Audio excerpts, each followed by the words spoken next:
नमः शिवाय। हर हर महादेव।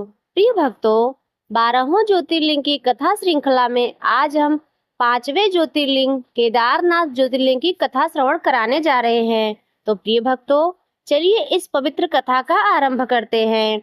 स्कंद पुराण में भगवान शंकर माता पार्वती से कहते हैं, हे प्राणेश्वरी, यह क्षेत्र उतना ही प्राचीन है जितना कि मैं हूँ। मैं इसी स्थान पर सृष्टि की रचना के लिए ब्रह्मा के रूप में परम ब्रह्मत्व को प्राप्त किया। तभी से स्थान मेरा चिर परिचित आवास है।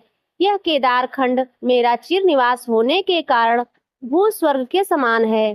कथा पुराण के अनुसार हिमालय के केदार श्रृंग पर भगवान विष्णु के अवतार महातपस्वी नर और नारायण ऋषि तपस्या करते थे। उनकी आराधना से प्रसन्न होकर भगवान शंकर प्रकट हुए।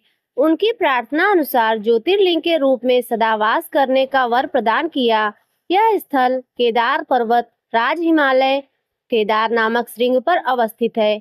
पौराणिक कथाओं के अनुसार महान कुरुक्षेत्र युद्ध के बाद पांडव भाइयों को युद्ध में विजय प्राप्त हुई। वे युद्ध के दौरान किए गए पापों के लिए प्रायश्चित करना चाहते थे, तो उनके शुभचिंतक और आध्यात्मिक मार्गदर्शक ऋषि व्यास जी ने सलाह दी थी कि वे खुद को दोष मुक्त और पापों से मुक्त पाने के लिए भगवान शिव का आशीर्वाद लें।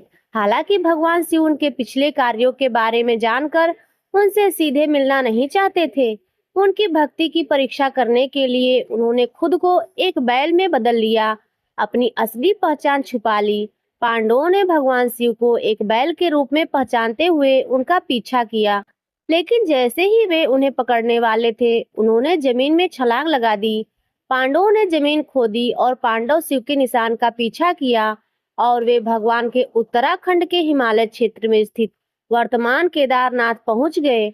वहां पर उन्होंने बैल के कुबड़ को जमीन से निकलते देखा तो भगवान शिव की उपस्थिति का प्रतीक था। भगवान शंकर पांडवों की भक्ति दृढ़ संकल्प देखकर प्रसन्न हुए।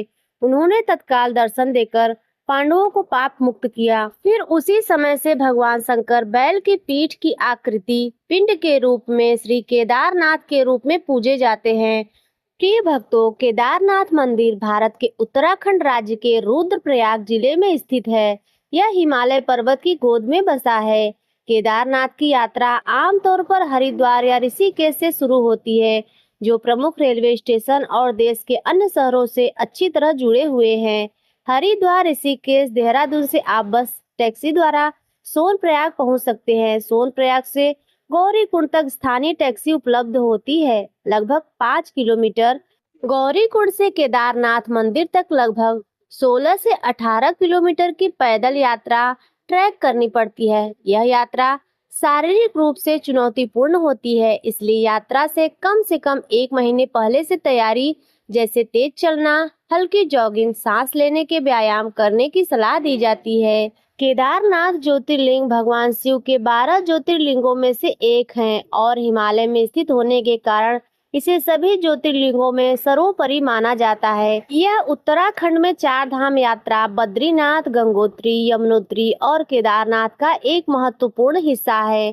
साथ ही यह पंच केदार, तुंगनाथ, रुद्रनाथ, मंदेश्वर और कल्पेश्वर में भी एक है, जहां भगवान शिव ने विभिन्न अंगों की पूजा की जाती है। ऐसी मान्यता है कि केदारनाथ के दर्शन और पूजन से सभी प्रकार के कष्टों से मुक्ति मिलती है और मनुष्य की समस्त मनोकामनाएं पूर्ण होती है।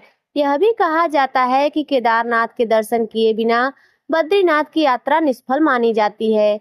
शिव पुराण के अनुसार इस मंदिर का निर्माण पांडवों के पौत्र महाराज जन्मेजय ने कराया था। एक अन्य कथा के अनुसार पांडवों ने महाभारत युद्ध में भ्रातृ हत्या के पाप से मुक्ति पाने के लिए भगवान शिव की तपस्या की थी।